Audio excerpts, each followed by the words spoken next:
NDA கூட்டணியில் இருக்கக்கூடிய பெரிய கட்சியான அதிமுக இன்னைக்கு கிட்டத்தட்ட 2 பிளவுபட்டிருக்கு. பிளவுபட்ட ஒரு குரூப் உங்களுக்கு ஆதரவு தெரிவிச்சிருக்கிறாங்க. அடுத்து நடந்த இன்சிடென்ட் தான் மிகப்பெரிய ஒரு ட்விஸ்ட்.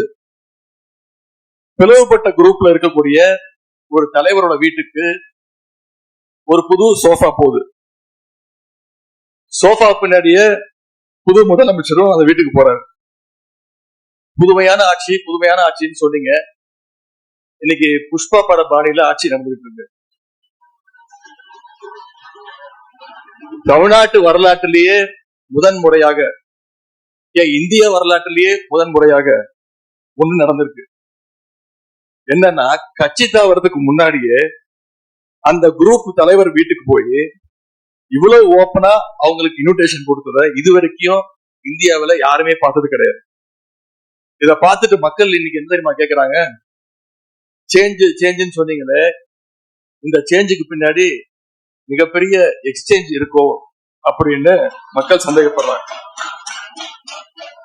இப்படிப்பட்ட ரொம்ப புதுமையான வித்தியாசமான செயல்பாடுகளால நம்பிக்கை வாக்கெடுப்பு கோரும் முன்பாகவே இந்த ஆட்சி அவங்களுக்கு வாக்களிச்ச மக்களுடைய நம்பிக்கையை இழந்துருச்சு. இவங்களுக்காக ஆதரவு கொடுத்த எங்க தோழமை இயக்கங்களுடைய நம்பிக்கையையும் கொஞ்சம் கொஞ்சமா சிதைச்சிட்டு இருக்கு. தேர்தல் நேரத்துல ஊழல் சக்தின்னு சொன்னீங்க.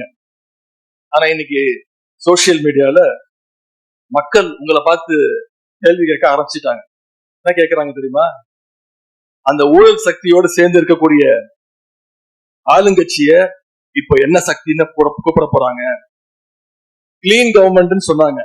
இதுதான் உங்க கிளீன் கவர்மெண்ட் லட்சணமானு மக்கள் கேட்க ஆரம்பிச்சிட்டாங்க. இப்படி நீங்க கூவத்தூரையும் மிஞ்சிற அளவுக்கு அடிக்கிற கூத்த பார்க்கும் போது இந்த அரசு எத்தனை நாளைக்கு நீடிக்க போகுதுன்னு மக்களுக்கு அந்த சந்தேகம் வர ஆரம்பிச்சிருச்சு. முதல் கோணலே முற்றிலும் கோணல்ன்ற மாதிரி உங்க நடவடிக்கை எல்லாமே இன்னைக்கு மீம் கண்டென்ட்டா மாறிடுச்சு.